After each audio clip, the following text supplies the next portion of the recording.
Thank you, everyone. Good evening. I'm based in Singapore and I'm dialing in remotely, and I hope everyone's having a good evening.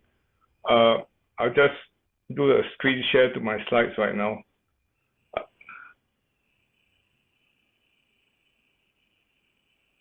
Just a second, yeah.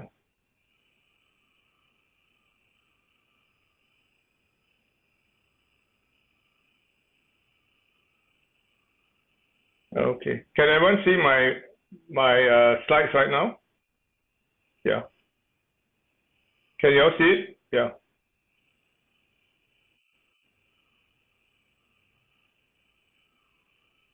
Can everyone see it now? Yeah.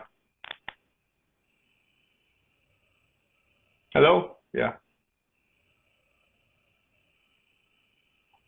Oh, okay, thanks. Yeah, good evening, everyone. My topic this evening I'm going to talk about is on the subject of blockchain and cryptocurrencies. I think during the last 2 weeks or so, people are two years or so, people are very interested in this area, especially among the millennials. So for the purpose of this evening, I'll spend the next probably 20 to 30 minutes giving you a whirlwind tour of what blockchain and the internet is. I can't probably do a lot of details because there's too much to be covered. So we'll do a whirlwind tour this evening, and we'll spend the remaining of the last 20 or 30 minutes of the hour opening up the questions to the participants. So I'll run through a few things now, mainly the history of the internet as we know it. This dates back actually to the 70s, but I'll start off in the 90s when the World Web browser was first introduced with the HTML programming language. After that, we'll move right to today's currently environment where we call it Web 3.0. And Web 3.0 is not just blockchain and digital tokens, but also includes a lot of interactive things like virtual reality, augmented reality, NFTs, metaverses, and the API economy.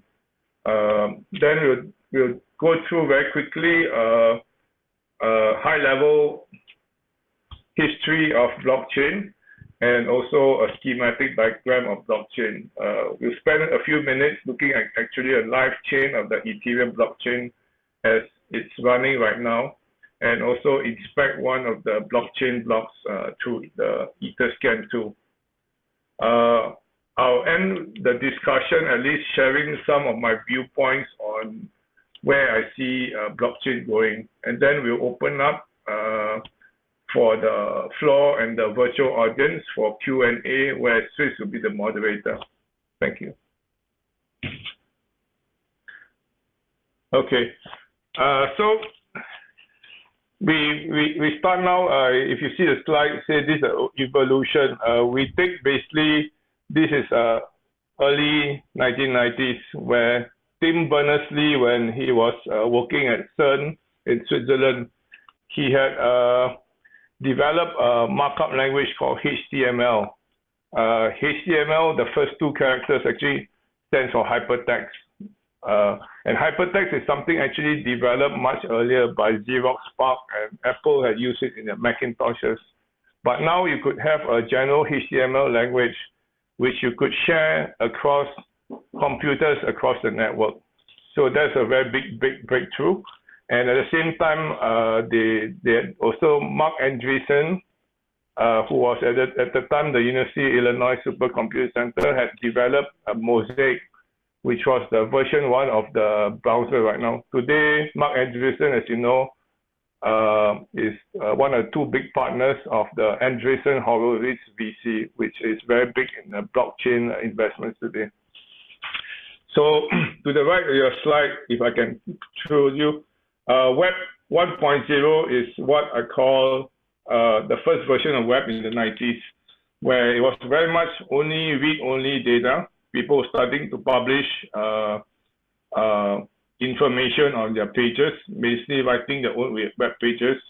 And in the 90s or so, you had the start of some internet companies. So the biggest at that time for at least the online marketplaces were Yahoo, and also at that time the dominant search engine was actually Alta Vista, which was owned by Digital Equipment.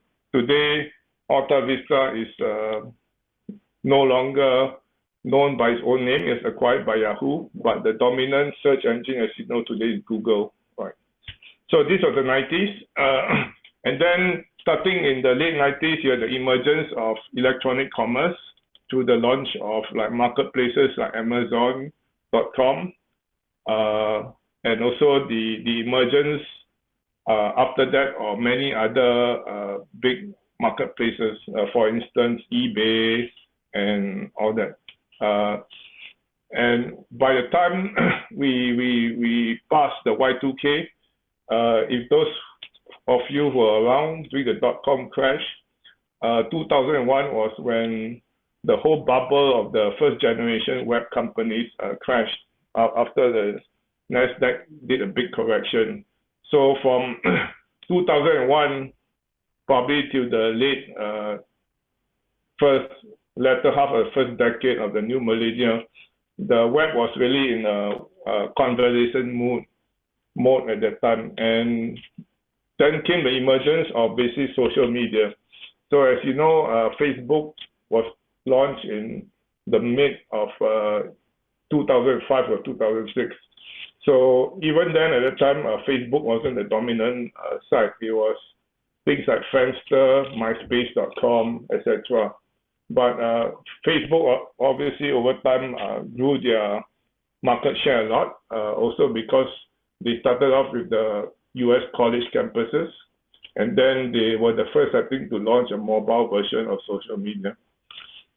Let's fast forward to Web.3 today. Web.3 today is really a whole combination of many things. So let me go through the Web3. We are really, as someone who's trained as a computer scientist in the 80s, and I've done finance for the last 2 decades, I think we are at the beginning of another, I call a golden era of computing, coupled with finance, information, and other domains. Nowhere else have I seen such a melting pot of technology today. And today we have ubiquitous communication, high-speed communication between mobile phones, tablets, servers, browsers, and other smart devices. So you have information at fingertips, hosted by many, many servers and computers around the world. You have communication as we do tonight, P2P, P2Many, as we are using Zoom right now, which costs almost nothing. This is something unimaginable probably a decade ago. So what led to the emergence of blockchain? Okay. As you remember, we had a financial crisis in 2007, 2008. Then came this emergence. This person is still anonymous, but he published this white paper under the name of Satoshi Nakamoto. People are still trying to figure out who this person is behind this pen name. But he published the white paper, the technical paper for Bitcoin, which is essentially a system where people could send money on a peer-to-peer basis without using a financial institution or credit card processor. And this is something what we call a trustless network, where the first time ever you could send money from person A to person B through a certain protocol and architecture and rules of the system, where you didn't need an intermediary as a bank to facilitate the transfer. So when this white paper came out, it also defined a protocol for it. So people started then, the initial block for Bitcoin started, I think, about a year later. And the first block in any blockchain is called the Genesis block, right? The same thing as we learn in the Bible or the Testament about the Genesis, right? So in the blockchain also, for any blockchain, there's also the Genesis block, which is the first block being generated by computer.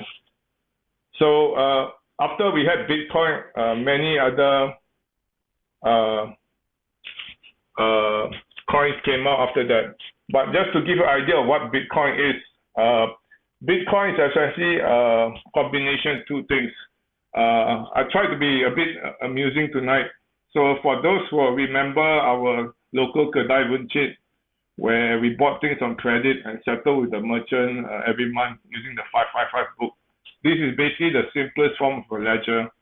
And those of us among the audience tonight who are trained in accounting or bookkeeping, you always know what a blockchain ledger, bookkeeping and a ledger entry is, right? It's just a series of debit and credits of accounting transactions. But what blockchain does is that it takes this ledger, because typically a ledger is kept by one party, or each party will keep their own copy of the ledger. But in the blockchain case, you have a ledger which is published on the system itself, which anyone can inspect and view. On the right is basically the elements of computing which a blockchain uses. Okay, so today what we have is this gentleman here. Some of you who have watched spy movies or done computer science. This is a British gentleman called Alan Turing, right? He's a Cambridge-trained mathematician who was recruited by the British government starting in the 30s when the war clouds in Europe were hanging. The British were trying to decipher the coded messages sent out by the Germans, right? And the Germans were really the pioneers of cryptography, which is basically a cipher. And the machine they had initially developed was the Enigma Machine. Here's a copy of it. You can see to the right of Alan Turing's face. And you can see here, as I show it, it has a 4-roto machine and a keyboard, where the 4-roto dials actually set the cipher key for the encryption key for the day, right? So as an operator, the Enigma keyboard will punch in the coded messages. The machine will mechanically translate to the system of the dials and wires to output the different sets of alphabets. So this was probably the earliest form of electronic cryptography. Though I understand from history, actually people like Julius Caesar and all that in the Roman Empire used cryptography, but through a physical form. Okay. So blockchain is really a distributed ledger, which anyone can publicly see for public blockchains, which uses cryptography to encrypt certain types of data to be prevented to be seen by others.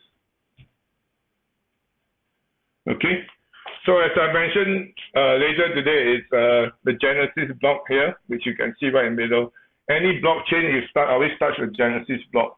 But once you make the first entry, after you continue to add on. So today, like for instance, Bitcoin has been in operation for I think over 10 years. The whole blockchain ledger for Bitcoin is now about 1 terabyte in size, and is being duplicated and updated by many servers around the world through something called mining, which I'll go into a short while. But you can see this is really like accounting ledger. You have each block containing a series of transactions, and these are basically serialized and timestamped. So in terms of it being immutable, having an audit trail, this is probably like the cleanest form of audit trail you could get, because this blockchain ledger is available to anyone in the public to view it, and everyone has a copy of it. And to change it will require a majority of the blockchain nodes to agree to make the change in the ledger. So because of that, they call it the system of immutable data. And the second thing, there's actually no head or tail of an organization which controls, let's say, Bitcoin or other chains, right? It's essentially a protocol which runs on itself. The software is open source, and anyone with the right computer server or hosting can actually join the network and also become a blockchain host and miner. Okay, so really you have a trustless and decentralized autonomous architecture running this. Okay, so here's where you hear a lot of terminology called mining. Like last May, the Chinese government shut down mining, and that time a lot of miners were based out of China using cheap hydroelectric power in Sichuan province and other places.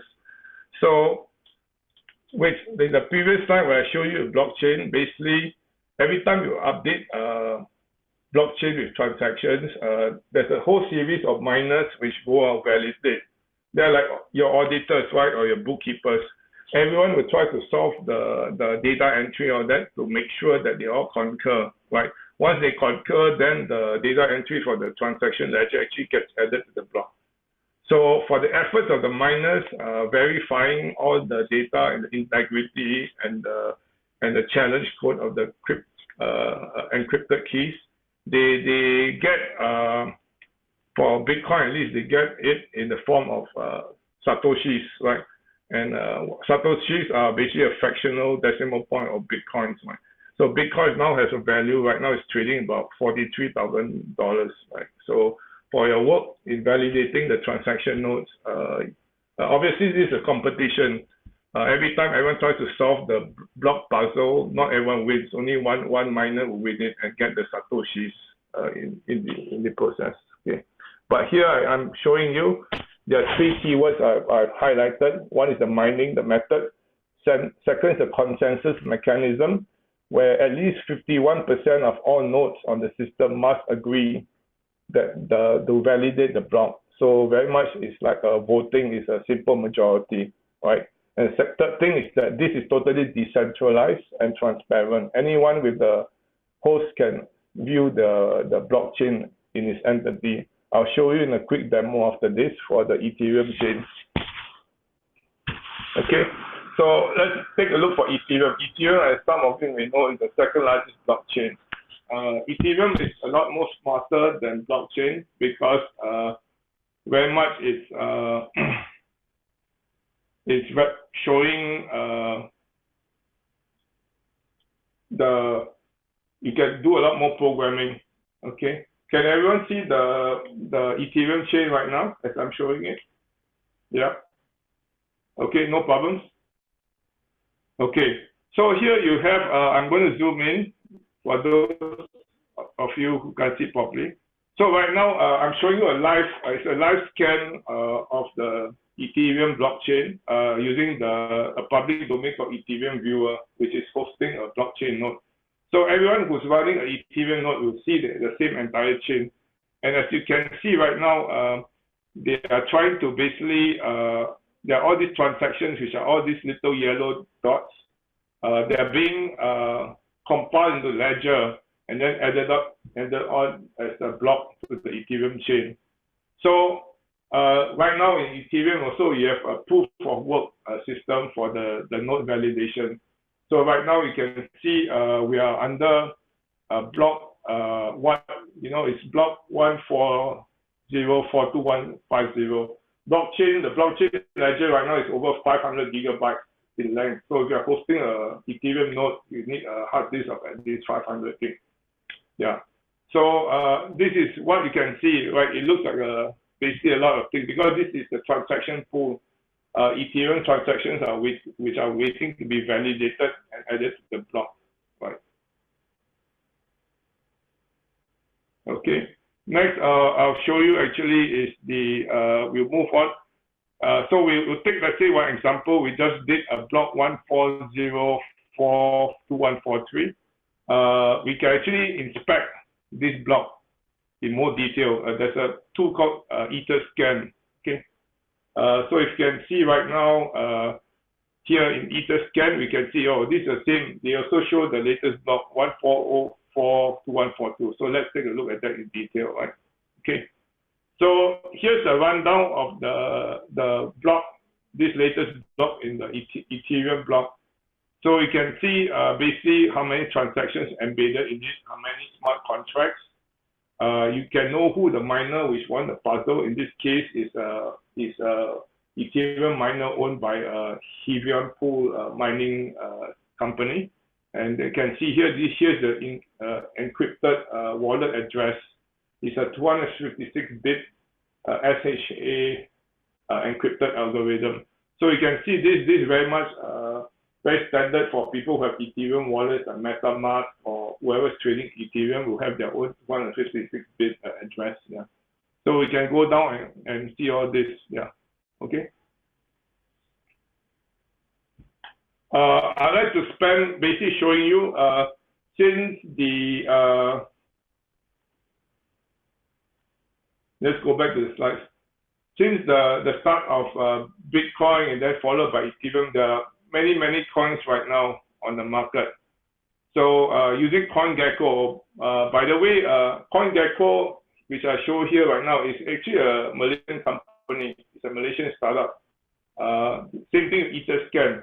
So Malaysians entrepreneurs are actually very entrepreneurial in the blockchain. Both CoinGecko is the most widely used domain site to look at all the different coins and their trading data and all that. So let's show you the snapshot of the CoinGecko website. Okay, let me go back to the CoinGecko website. Okay, so if you go to CoinGecko, you can see right now this is CoinGecko being shown. We are listed here by market cap. So right now in top form, you can see Bitcoin is number one right now.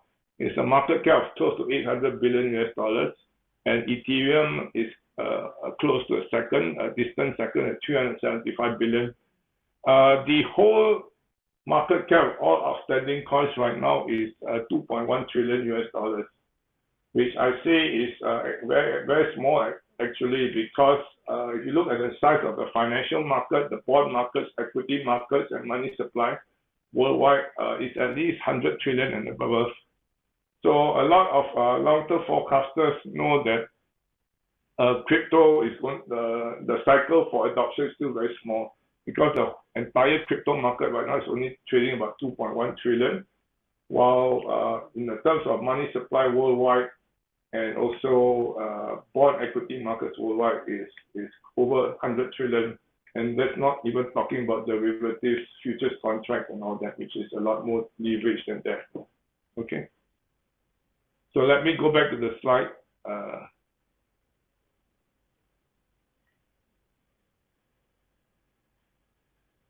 Let me continue. Okay. So here's a slide of where we are today. This is a snapshot of the Ethereum ecosystem. Ethereum is what they call base one, layer one base. It's like the grandfather chain.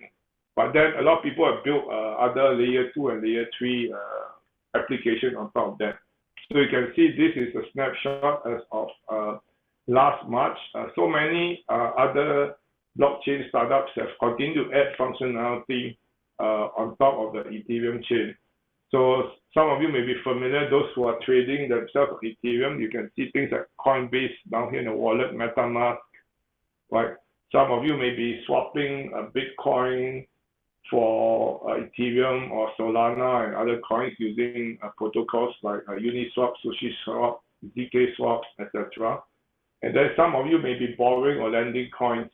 So you have protocols like Aave, Maker, and all that, where you can stake your coin to get yield. It's like your coin. So sorry to interrupt. Your slides, we can't really see it from here. You can't see it? Okay, let me try the... How about now? Is it okay? Yes. Okay, sorry. So as I was saying, this is a snapshot of the Ethereum Layer 2 ecosystem as of last March. So these are all other coins and blockchain applications built on top of Ethereum, which is called a grandfather Layer 1 protocol. So on the bottom left, you may see like wallets. Some of you may already be using like MetaMask. It's a very popular Ethereum wallet. Coinbase, which is a very big crypto coin exchange. then some of you may really be staking or borrowing coins, to protocols on the top right as Aave, Maker, and all that, right? So all these different coins have different functions, like things like side chains on the bottom right, like Polygon, Compound. They are basically trying to increase the throughput of Ethereum, where there's a lot of complaints online about it being slow because the network is congested. So side chains try to basically roll up Ethereum transactions in a batch, like a batch job, right, and do that all at once. So Polygon, you need a lot of things. So these are layer 2, but there are now also what they call layer 3s. And now the biggest one, obviously, a lot of you probably are indulging the NFTs, right, which is basically built on the Ethereum ERC20 protocol. So yeah. Okay. I'll just share again, this is my personal viewpoint. Again, I'm not offering any personal investment advice on that. I'm here tonight on my individual basis, right? And I'm not an investment advisor for this session. But I'll just share with you my perspective as a computer scientist and also someone who's got finance. I think what I call the genie box for blockchain has already been opened. There's no turning back. Right? You look at all the coins right now, liquidity is very high, and the total market cap is over $2 trillion. That's not small change anymore. So I think blockchain adoption is going to continue. Governments, of course, are not too happy about it because one, it kind of like goes around the control of central banks and traditional financial institutions, which will eat at their business. Right? And the second is more the socio-economic and political economy, where I say, because here you have a system which is peer-to-peer, is completely trustless. There's no boss to centralize to be the gatekeeper. We use this protocol and we basically trade among ourselves, right? Using this protocol, it allows us to trade without needing a third party. Yeah. So there's huge social political impact for countries, governments, and regulators, right? Because typically these people serve as the gatekeeper or the lawmaker on this. But they're now emerging where people. This goes back. In my personal view, this goes back.